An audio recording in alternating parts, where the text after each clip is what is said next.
evening and welcome to Across the Pitch. This is our second episode where we're doing an opposing fan report where we have an opposing fan of Accrington's next opponent coming onto the show to break down the match with us. And my name is Phil Kennedy, and once again I'm joined by Tony Robinson, and we want to welcome Hugh Bunce of the PO4 cast to the show. Welcome to the show, Hugh, and thank you for coming on with us today.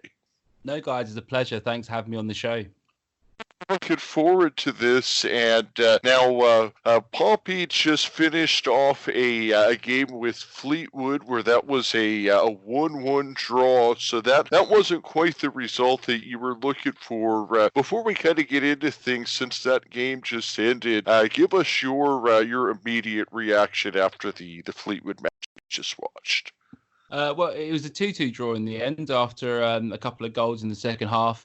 Pompey really struggled in this game. You know, they're unbeaten at home this season at Fratton Park in the league. They've been in really good form, struggled a little bit away from home. So, you know, we really needed this win, really, to push on for the automatic promotion spots. But it just wasn't happening for Pompey today. You know, passes weren't going wayward. People weren't making the right runs. And to be honest, we really missed Christian Burgess, our main centre-back, at the back today. Yeah, with Accrington, we've also had a center back go out with Mark Hughes, and that's something that it just seems when you lose somebody at that position, that it tends to be the position that kind of organizes the rest of the back line out there and gets things out of sorts. Is that kind of what you saw today? Yeah, Christian Burgess has been, he's a leader in the team. He's been around the club for years.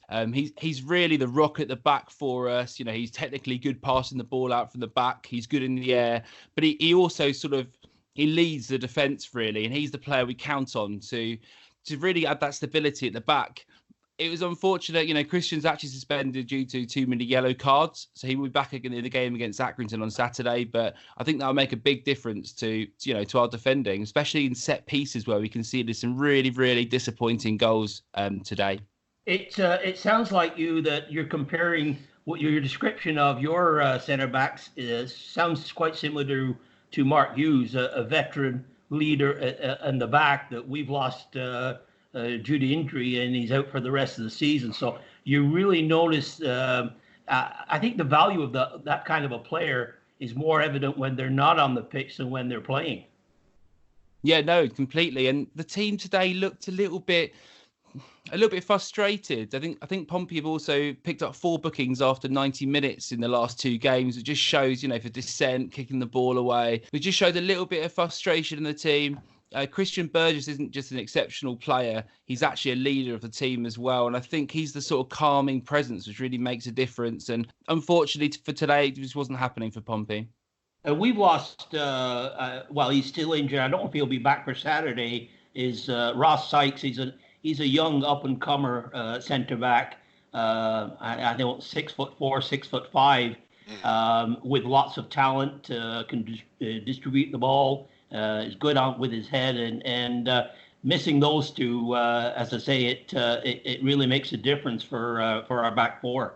But having said that, hopefully Ross Sykes will be back Saturday. I imagine it would make quite a bit of a difference because Accrington, from what I've seen you guys play this season, you play some nice football, you pass it out, you create a lot of chances. I think you were up there, aren't you, in the expected goal stats for the season of, Yes. And I think if you look at you as a side, being able to defend a lead and add that solidity at the back must be a really, important factor. And when you're looking to go into next season, and I think you'll be quite easily safe this season. I think you need to try and find a new centre back to shore it up a bit. Yeah, I would definitely agree that in the off-season that Accrington's going to have to make some replacements. Now, before we get too deep into analyzing the game, we did want to tell our listeners a little bit about you and a little bit about your show. So now you're a sports writer and editor for Pompey News Now, in addition to the podcast. So why don't you just tell us a little bit about your show and also about the writing that you do?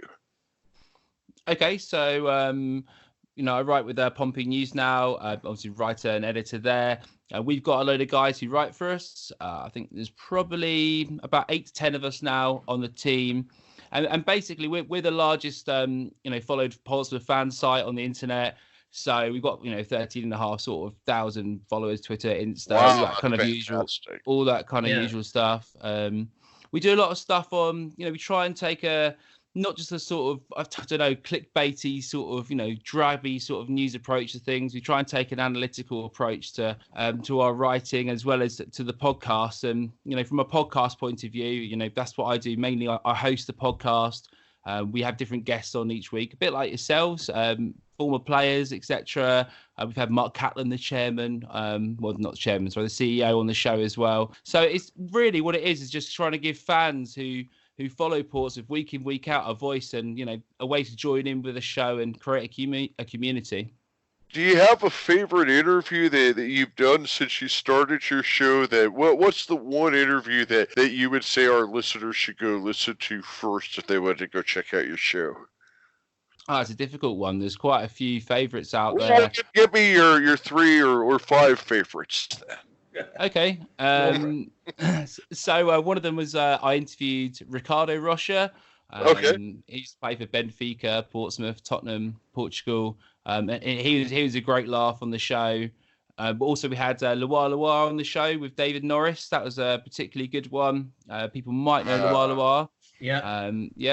Who listened to the show. And we were previewing the Southampton game at the time. It was obviously a big rivalry. I know Copper 90 did a big show on it for football rivalries, and it's a really heated match that is for fans people you're listening to don't know the rivalry. It's it's one of the most fierce rivalries in the country, I'd say.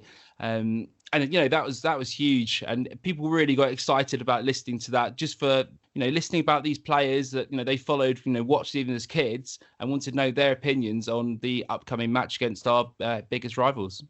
That's excellent. I just love hearing those old stories from back in the day. It's something when you get to hear about the history of the club. And now Portsmouth is certainly a club that has had an up and down history, to say the least, over the past few decades, where, you've been everywhere from the top of the hill to the very bottom of the hill. And then the fans actually ended up purchasing the club, and now you're owned by the former CEO of Walt Disney, I believe. So tell us a little bit about what that ride has been like as somebody that follows the club day in and day out.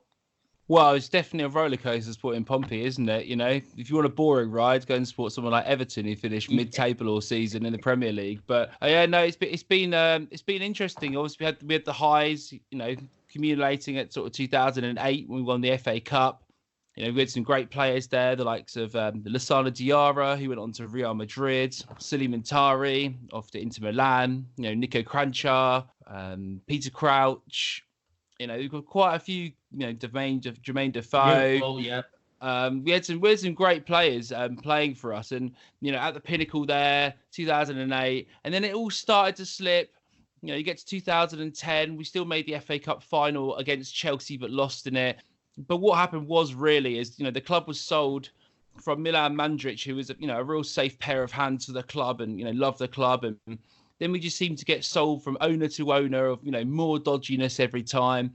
We had one of the owners who apparently didn't even exist. I think his name's Ali Al Faraj. There was a big sign at the back of the Fratton end. It said, I lent Al Faraj £2.50 for a coffee. Where is it basically? And then people just started stripping money out of the club. We had another guy in there who ran a Lithuanian bank, which got arrested by the government. Basically, they took it over due to sort of dodgy dealings. And then from there, the club just it's sort of into freefall, administration, points deductions, and then finally we had a winding up order from HMRC, which is the tax and revenue, basically government department in the UK. The club was going out of business, and eventually the fans, we all got together. We raised money through crowdfunding. It was over £1 million and managed to purchase the club ourselves and run it as a amazing story when that happened. I think you're fortunate too, Hugh, because of the the following that you have at Portsmouth. I mean, even in League One, your average attendance is somewhere in that 18,000 range, isn't it? I mean, you've always had a fan base that has stuck with the club through thick and thin. Yeah, and you got to think about, I suppose, Portsmouth is it's a city, it's a one team city as well, and there's a real culture around being from the city as well. The city's actually an island in the fact the sea goes all the way around it when the tide's in, and people really identify with the city in that sense. So some places, have a real sort of loose affinity to the club where they are. But with Portsmouth, the people of Portsmouth, have always backed the football team and will continue to do so no matter what the position in the league is. So, I mean, with your geographical closeness to Southampton and Bournemouth and Brighton, you don't get any people in Portsmouth would follow those fans. If you're in Portsmouth, you support the Pompey, right? Yeah, that's correct. Yeah, and so I suppose when you get between Portsmouth and Southampton, there's an area where you drive out between the two cities, and it starts to mush a little bit. And I suppose as teams sort of become more successful, less, I suppose maybe the small towns there it blurs a bit, but there's definitely absolutely no blurring between the two cities. And if you live in Portsmouth, you're from Portsmouth, you're not going to go and support Southampton. That's just an absolute no. I think if the closest I could relate to in Lancashire would be sort of Burnley to Blackburn, where if you're in Burnley, you support Burnley. You don't even talk about Blackburn Rovers. And you've got Accrington that's stuck right in the middle, trying to survive between basically two heavyweights. No, I respect people as well who are up there in the northwest who actually support their local team as such, because there's a lot of big teams in around there, isn't there? And around yourselves as well. You've got the likes of Manchester United, Man City, all those sort of big teams. So if you're from Burnley and you're gonna choose a team to support and not be a glory hunter, then I don't understand why you'd want to go and support Blackburn, for instance. So it's a very similar situation in Portsmouth, but there's just a lot more hatred going back through the years, I suppose, and we call them scum and all kinds of stuff. And I think it comes down to the fact though that people are proud to be from Portsmouth, and we're proud of our football team. Well, I think with Accrington, if you because of the time in the 60s when they went out of business, and my generation too, when I was growing up to look to follow a team, Stanley wasn't around, so you sort of pick a team to follow. And there's a generation of people that have Stanley maybe as a second team, and the big thing right now is cultivating Stanley as the first team. Which is something that Andy Auld is working tremendously towards. And we talked about this on a previous show, is the shirt giveaway to all children in year 3. And that's the idea, to try and build up a following where Accrington is the number one team because of the geographical location. No, I think that's fantastic. And I remember listening to your chairman. I think it was your chairman. On what podcast was it? I think it was the D3, D4 football podcast. And he was talking about how you guys put the football club at the centre of the community as well. And I think things like that, because Accrington really is a community club, isn't it? It's not based on huge amounts of money. We're playing Fleetwood tonight, they're not a big team. I think their home attendance is around yours or so, but they've had just loads of money pumped into them, haven't they? Absolutely shitloads of money pumped into them. So I genuinely think that Accrington have done things in a good way, a sustainable way. And I think that sort of reflects the sort of club that you guys are. Well, that's definitely high praise, and certainly Andy has actually even been on our show at one point, and what you're saying is exactly what Andy kind of preaches day in and day out, is sustainability and building the club the right way, and that's definitely one of the reasons that I got into being an Accrington supporter 5,000 miles away, is that I just respected the way that the club is run so much. Now speaking of being across the pond, you actually are a big fan of a sport that's from this side of the pond that's very near and dear to Choni and myself. Tell us a little bit about that. Yeah, I'm actually a massive ice hockey fan as well, and people who follow me on Twitter will see it loud and proud on my profile as such. Yeah, I'm a big Philadelphia Flyers fan. I had a friend from California who came over and lived with us years ago. I think it was 14 years ago. But yeah, I just got the bug, really. I couldn't support a West Coast team because it would be, starting to watch games at 2, 3 in the morning. And even as a humble student who didn't have very much to do at the time, I think that was still a little bit late for me as well. So, I chose the Flyers really based on the physicality they had and the bite and the sort of the passion that the fans had for the club. And I suppose I sort of saw some sort of Portsmouth in the team as well. And, the likes of Claude Giroux just coming through. But I think Mike Richards was a player I really looked up to when I started watching ice hockey.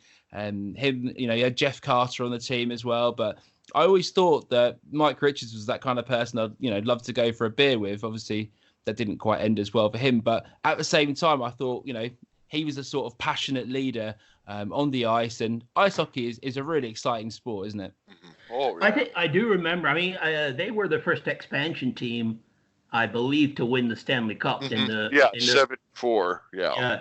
And the players they had led by Bob Clark.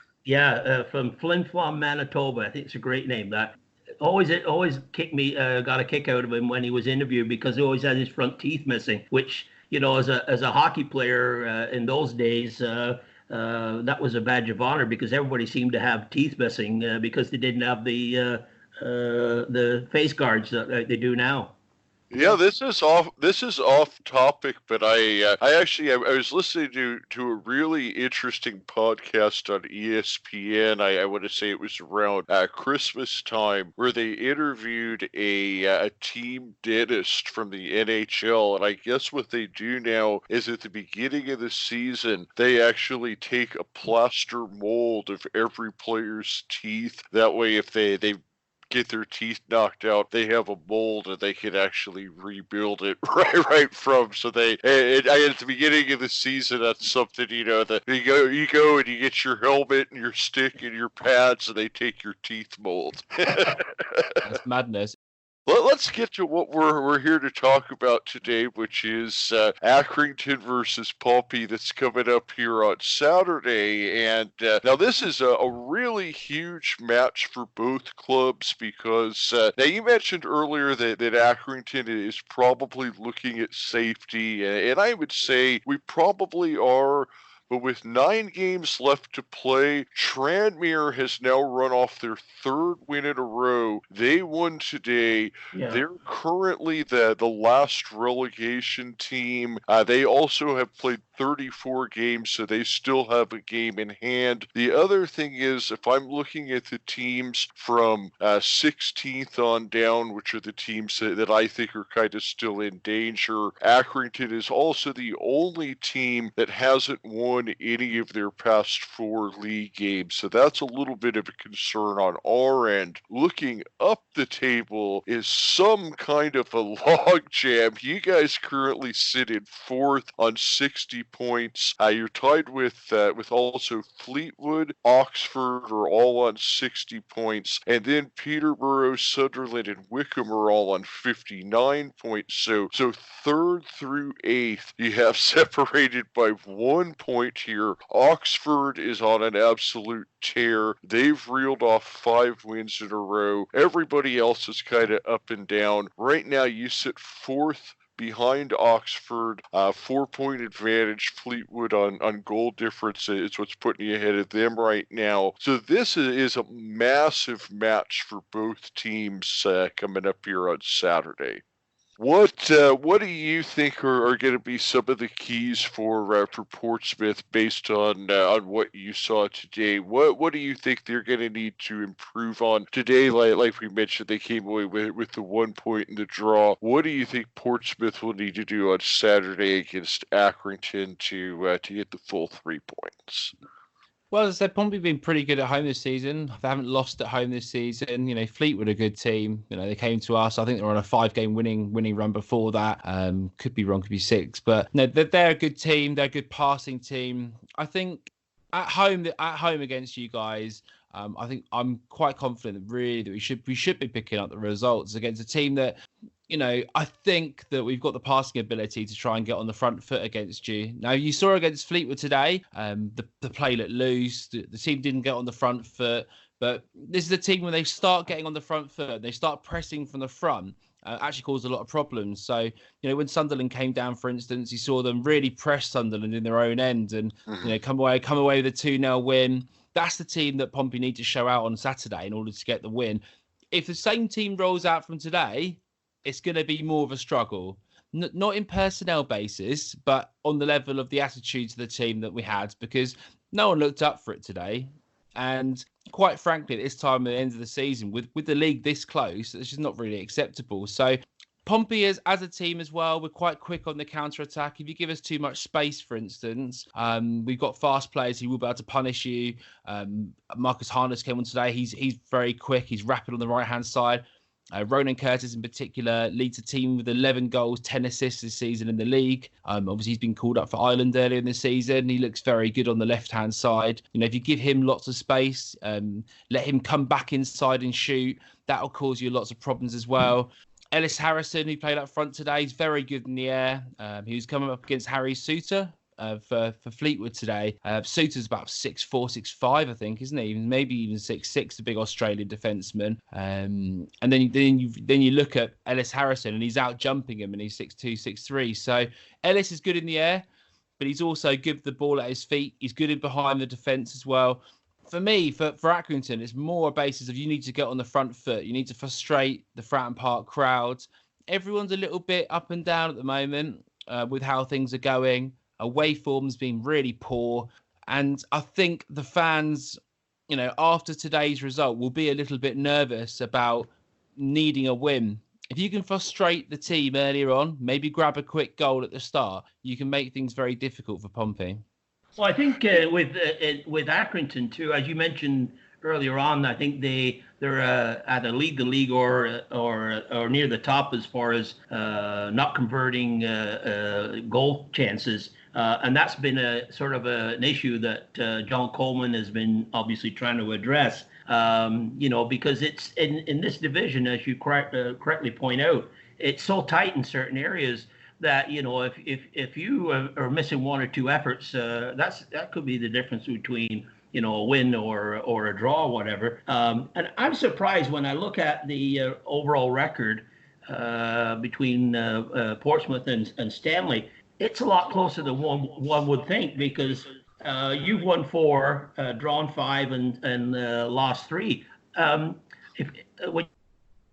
We've lost Tony Robinson on some technical difficulties, but I think that I know where he was kind of going with his question, because this was something that I had been looking at as well. And this is definitely something I wanted to ask you about, Hugh, is that with Accrington, I think that when we play a club like Portsmouth or an Ipswich or Sunderland, that when those big clubs come up, that definitely the club tends to play up to them. And like Tony was mentioning, not even just the overall history, but if we just look at the recent history, obviously Stanley won 4-1 at the Wham Stadium earlier this year. That was probably the best game Stanley played all year, up there with the Ipswich match. Last season, in the very last match of the season, in a game that meant nothing to Stanley but was important to Portsmouth, we came in and had a draw with you guys on your yard the last game of the season, and it just seems that Stanley plays up to these bigger clubs. And when I look at your guys' schedule, I see not only the loss to Stanley, but I see a loss to MK Dons and a draw with Gillingham, for instance, back at the first of the year. Do you think that sometimes Portsmouth maybe has a letdown if the club that's on the schedule is perceived as being a smaller club? Not necessarily, I don't think. I think our away form is awful, and when you compare it to the home form this season, it just shows that MK Dons went away to MK Dons, lost there. It was an awful performance. I remember being in the stands in MK Stadium MK, whatever it's called now. 3-1 it was, and it was a drab game. We didn't come out properly, and a team who were really at the time on a massive losing run. Actually, that game kickstart their season, so I'm sure they'll thank us for that. The game against you guys earlier on in the season, again, it was such a poor away performance. I remember Ronan Curtis started it so well. I think we got the first goal from memory, and then it all sort of fell apart from there. When it comes down to teams coming down to our place, I think last season in particular, we were quite susceptible to teams coming and shutting up shop, and we're out of ideas. We found it difficult to break teams down, and you guys came down right at the end of the season, didn't you? I remember sitting there. And the thing was, last game of the season. Then yeah. I remember we were so burnt out. The team was knackered, and let's hope this doesn't happen again for Pompey from a Portsmouth fan perspective, because we're playing a lot of games. Jurgen Klopp was moaning about Liverpool, needing this winter break and all that rubbish. And let's be honest, we've played more games than Liverpool have this season, including their European games. We've just been knocked out the FA Cup by Arsenal in the 5th round, so we've got through to that. We're still in the Leasing Cup trophy now. It's not the Checker Trade, I have to remind myself. The final there, that's a load of games. Yeah, I thought that was going to come down to you and us, and then we kind of had a hiccup. But that would be your second year in a row at the final of that. Yeah, it would. I mean, it's sort of the most pointless trophy to win twice in a row. But at the same time, it's a good day out of Wembley, and I think Pompey have been there 7 times since 2008 now. So I think we've won. What was the one we've lost? We lost against Chelsea. And we drew and then lost against United in the Community Shield final, but generally got a pretty good record there, so it's a good day out. But at the same time, we don't want that to change our focus away from the league, which obviously is the most important thing to the club. Yeah, I think that with any club that the league is the most important, and I think that Portsmouth is definitely one of those teams that you expect that they're going to be higher than League One in the near future. And I think that even if not an automatic promotion, that if you guys got into the playoffs, that I think that you would certainly be one of the favorites. Now me kind of looking at the table here, I think that Coventry, you certainly have to look at where they're at. They're on 67 points there. They're 5 clear of anybody else. They're in great form. Oxford is a team that we've been talking about for a long time that we thought was a team that it was going to ultimately end up getting an automatic promotion, and they're in great form now. So looking at those two teams along with Portsmouth, would you say that you would consider that Portsmouth would be one of the favorites along with those two, or what teams do you think would be the 3 that would go up? I'm saying I think Oxford and Coventry myself, and then the third one is kind of be up for grabs. So who do you think would be the 3 that you see going up? Well, let's start with Coventry, who I think are at the moment the best team in the league, on great form. Have lost, I think it's only 3 games. I think it's 3 off the top of my head all season. They've drawn a lot of games. So they've now managed to turn those draws into victories. They've got a great midfield. They've got Jordan Shipley. I really rate him in centre midfield. The likes of Walsh as well. Jordi Huwa, left attacking midfield. He's always been a great player. And then you've got Matt Godden up front, who's actually stepped in and been that striker that they really needed. They've always created a lot of chances. They've always been up there in the XG stats, etc.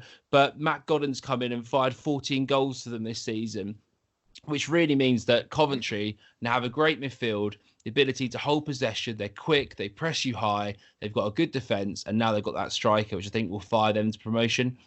Second place, I think it's up for grabs, really, isn't it? I don't know if Rotherham will last all the way through to the end of the season. I think they're a good team, but I don't think they're an exceptional team. Yeah. Oxford, again, they're not a bad team as well. I like the way they play, but they did lose 2 very important players to Brentford in January. That sunk them originally, took them out the playoff race. They've managed to rebound, find a way to go firing up the league a bit more. But I don't expect Oxford to come second in the league. I don't think they've got the depth. One injury, or getting a bit tired towards the end of the season, I think they could struggle. So I think Oxford would definitely make the playoffs. I think that the second spot is probably, I mean, it's up for grabs, isn't it? Us, Peterborough, Sunderland, anyone who goes on a bit of a run at the moment can get that second spot. And then the playoffs, they're just a lottery, aren't they? Who knows who can come out of that? Charlton won them last season. They came sixth, and they've gone on and got promoted to the Championship, and they're the only team not in the relegation zone. So it's a funny old world, football, isn't it? Yeah, I mean, I just look at these teams and I think that Peterborough, they're just so reliant on being able to outscore people, and I think that's going to bite them at the end. Sunderland, they just seem to be a club where they just have some kind of mental block, almost like a Leeds, where I just think it's going to be another year or two for them. So yeah, to me, that really then that leaves Rotherham, and like I said, I see Oxford and Coventry getting the automatic promotions, and then I think that really leaves it to Rotherham or Portsmouth to be able to win in the playoffs. I don't think Fleetwood quite has the manpower to get there, and I think with Wickham we're kind of finally seeing that they were just playing above where they were supposed to be all year. So yeah, that's what I'm going to say. Is I think that I'm going to say Coventry and Oxford are my two automatic promotion teams, and then the playoff would come down to, I think, either you guys or Rotherham. So now let's look at the bottom of the table here a little bit, because that's what we were talking about. So Southend and Bolton are pretty much mathematically eliminated, which leaves Tranmere, Wimbledon, Rochdale, MK Dons. Those are the teams that are all 40 points or less. And then you have Stanley, Shrewsbury, Lincoln City, all between 40 and 42 points. Tranmere on 32 right now. They would be the last team relegated. They're on a little bit of a run. Do you think that ultimately Tranmere is going to be able to pass up one of these teams? And who do you see as being the third team going down? Well, I'll tell you what, I was actually up at Tranmere. Must have been 3-4 weeks ago, I suppose, before they started this winning run. Yeah. Pompey went up there. We beat them 2-0. I looked at their team. It was a professional job from us, but I looked at their team and thought, do you know what? They're going down. And the Tranmere fans, were talking to me after the game. You had a little chat with them. They're all thinking, we're useless, mate. We're done for now. They bring in a few players in. They get James Vaughan up front, who I don't rate at all. He played for Pompey last season, and I thought he was rubbish in the second half of the season. Tries really hard, but, no end product. He missed an absolute sitter against us, and I thought, that's the best they've got. And now suddenly they seem to have got some new life in the team, haven't they? And I saw James Vaughan actually scored today, one of their goals again. I think that's the second goal in a game in a row he might have scored. But yeah, I mean, it's a difficult one because they got a defender called Manny Monti at the back, who I really rate as well. Pompey were rumoured to be trying to get him in January. I think there was 850,000 was the figure that was talked about. But he's very good. Tranmere seems to have the ability to scrap it out, but ultimately they don't have the quality across the squad. They're only a few points behind now. Is it 2? Is it 2 points? 3 points behind Wimbledon. Yeah, Wimbledon, 3 points behind Wimbledon after their win today. So Wimbledon again aren't a great team either, but at the same time they've only lost 1 in 5. That team that just hangs on by the skin of their teeth every year. Yeah, if I had to put money on it now, I'd probably say that I think Tranmere will get relegated. I don't think MK Dons will get relegated. They've picked their performances up, 5 points clear. I think they'll be okay. Rochdale, they've got the ability to go down. They seem to pick up timely wins against people, but at the moment, I think It's four. They've only lost one out of five or something, haven't they? Yeah, I mean, I think that word that you used there, timely wins. I think that AFC Wimbledon and Rochdale are both along those lines. I think that if there is a team that I would kind of keep my eye on, it might be the MK Dons, because them and Tranmere, they're the two teams that came up from League Two last year. So neither one of them has ever stayed up at League One, where these other teams have at least been around a couple of years. So maybe MK Dons could be one to watch for that might come back to the line there. I mean, MK Don's got a new manager. I think they play quite a high press, quick system. I'm quite impressed with how they played actually against us, home and away. I think they'll be fine. Rochdale leak goals as well, don't they? I think how many goals they've conceded this season? I think it's something like third or fourth most in the league, but they are a pretty awful team when it comes to conceding goals. So if I'm looking at it, I'm saying Tranmere, Rochdale, Wimbledon, yourselves, MK Dons.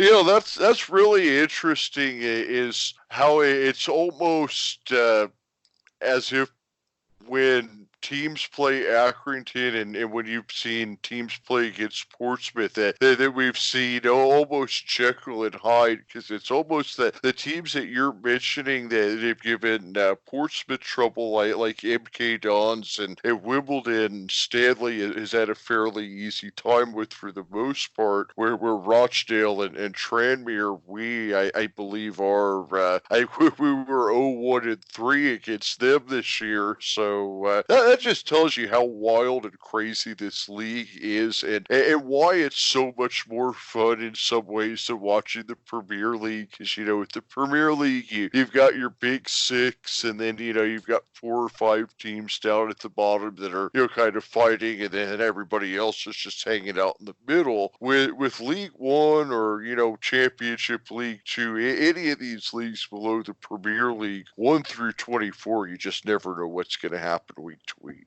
That's absolutely bonkers, isn't it, at the moment? It's absolute madness. And I think last season you had 6 clear teams at the top who were absolutely miles ahead. I remember Charlton were absolutely miles ahead of 7th place. And all season it was very much like that. It was almost a 2-tier division in that sense. But at the same time, this season, there really isn't that standout team. And Coventry have made a push now to give themselves some separation. But as you said, looking at it now, 8th until 2nd, 3 points difference is absolutely madness.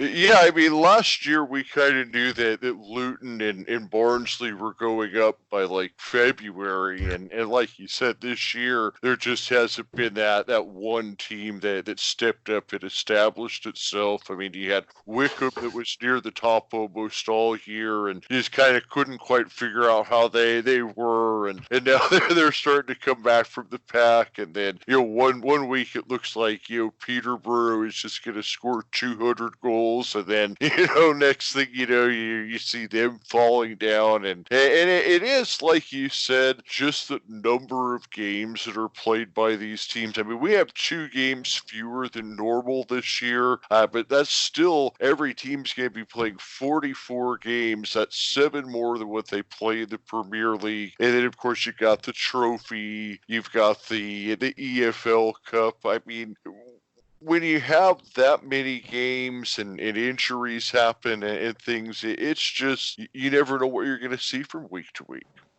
Sorry, fellas, I'm back. I got kicked out. The internet went down on me, so I apologize. I probably missed Tony. I probably missed the most exciting part of the old podcast, I guess.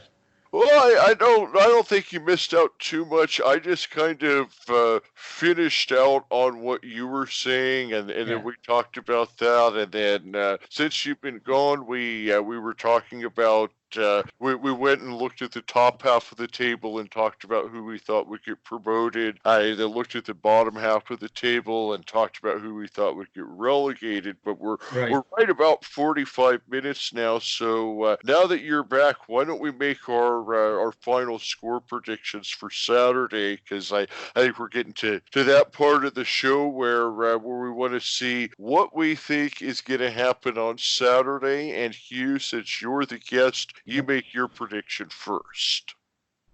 Okay, I think it's going to be a 3-1 Portsmouth win with goals from Ronan Curtis, Christian Burgess, and I'm not sure about the third one. Let's go Ellis Harrison if he starts up top. Well, I think I can't really argue with that. But as a Stanley fan, I've got to go with what, and I wrote this down before. I think it's going to be a 1-1 draw. Portsmouth, like you said, are undefeated at home during the season, so that's going to be a tough ask. But I think this time we'll create some chances, convert some of those chances, and I'm looking for a Colby Bishop goal to come away with a point. All right. Well, I'm going to go a little bit outside the box here, and here's what I'm going to say. I'm going to say that every game that Stanley's been expected to win this season, for the most part, they've gone out and they've lost it. And like I mentioned earlier, Stanley just seems to have a way of, when a team that it was like a former Premier League team is on the schedule, they step things up. The other thing is that any time Stanley is on a bad run where they're just losing and losing and losing, you're like, oh man, here comes the relegation zone. They just seem to find a way. I think the Ipswich game was a perfect example of something like that. And traditionally, like we said, Stanley has played well against Portsmouth. Went down there and got a draw last season, the last game of the season. 1-4-1 at the Wham this year. So I'm going to say Stanley pulls off a shocking 2-1 win on Saturday.